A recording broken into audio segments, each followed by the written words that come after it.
प्रभु के देशवा से उमड़ी बदरिया पछुआई के देश मेड़ राई जी। प्रभु के देशवा से उमड़ी बदरिया पछुआई के देश मेड़ राई जी। आजू के भीतर से निसरी हई माया कवानी दे करथिनी बदरी से अरज जी। आजू की रतिया तू जिन बरसु मोरी बदरी बेटी सोहागिन होई जाई जी।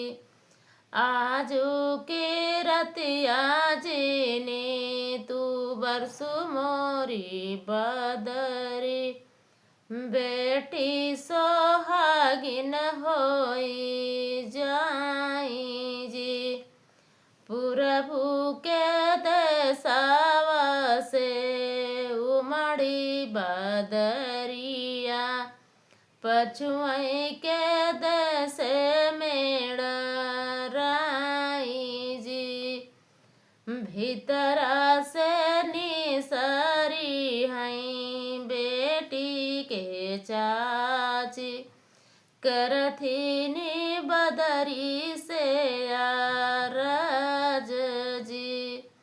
भीतर से निसरी हई बेटी के भाभी करथिनी बदरी से अरज जी।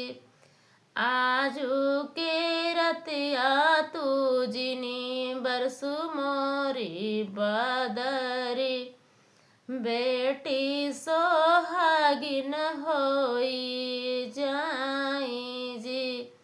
आजू के रतिया जिनी बरसु मोरी बदरी बेटी सोहागिन